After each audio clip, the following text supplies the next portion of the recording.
Est-ce que tu en donnes? On les donne à tout le monde. Donc, elle fait un don de ce livre. C'est moi qui l'ai écrit, c'est pas elle. C'est moi qui l'ai écrit. C'est elle qui l'a corrigé. Alors, si vous voyez des fautes, c'est elle. Toutes les bonnes affaires, c'est moi. C'est le hall qui fait les cadeaux. Tu dis que c'est une réédition. Oui, c'est ça. Alors, pourquoi est-ce que les missionnaires se lancent là-dedans? Au Hall Notre-Dame, moi, quand je suis rentré du Congo, on a développé les projets de développement parce que dans les années 60-70, les missionnaires se sont mis à faire beaucoup de projets de développement. Et alors, effectivement, ça continue encore.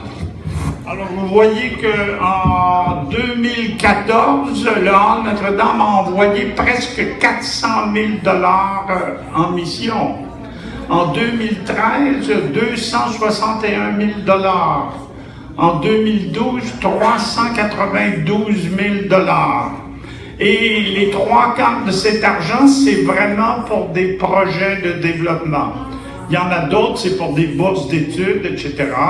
Alors, vous allez avoir ces statistiques dans ce livre qui, je pense, ils sont à la sortie sur la table, là. Et chacun peut en prendre un. Il y a un débat sur le développement, n'est-ce pas, M. Larose? À quoi ça sert? Est-ce qu'on ne devrait pas changer ça? La deuxième partie du livre, c'est sur ce débat. Mais pourquoi est-ce que les missionnaires sont allés là-dedans? Richard, qu'est-ce que tu fais dans un hôpital? Tu n'es pas supposé annoncer les bons évangiles? C'est ça que tu fais dans l'hôpital. Mais je pense que les missionnaires se sont aussi rendus compte que c'était une façon d'exercer la charité, de montrer l'amour de Dieu. Il ne suffit pas de dire que Dieu est amour, mais il faut le concrétiser dans la vie de tous les jours.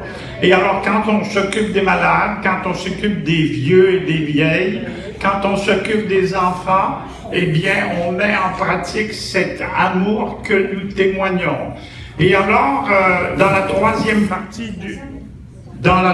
partie du livre, c'est justement ce discours qui a été partout au XXe siècle. Pour les missions, on demandait, les papes, les évêques, les paroisses demandaient partout d'aider les missions. La première chose pour aider les missions, on disait il faut... Vous avez oublié déjà, n'est-ce pas? Il faut prier. Monsieur Coallier, alors je ne ferai pas de commentaire. La deuxième chose, c'est qu'il faut trouver des jeunes missionnaires.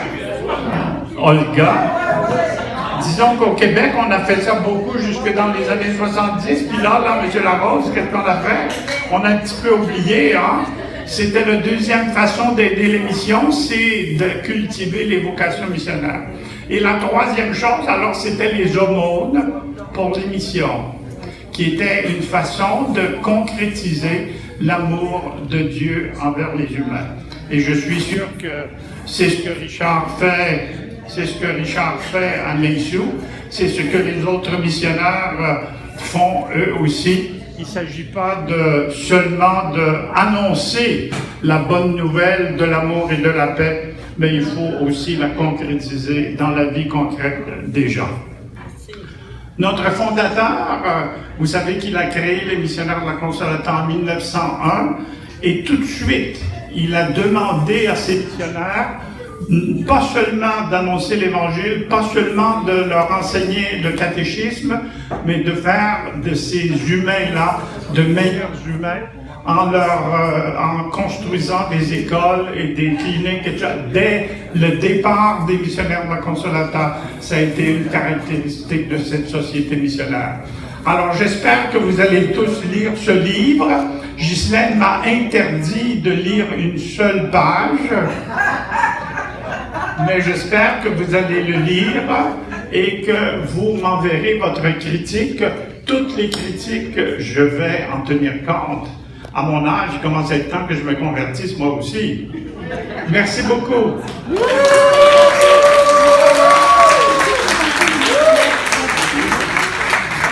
Michel veut que je présente les missionnaires qui sont été ici. Ben, le premier, c'est M. Coallier. Ce sont tous des missionnaires. Ce sont tous des missionnaires ici. Ah, missionnaire de la Consolateur, ben ça, c'est il y a Richard. Il y a Claude Morneau qui est là. Claude qui est missionnaire au Mozambique. Là, on a Vincent de la Chance. Richard, j'en ai parlé. Le petit ici en avant, c'est Jean-Marie Bilvoila du Congo. Et le père Jean-Paris, le plus petit de la gare.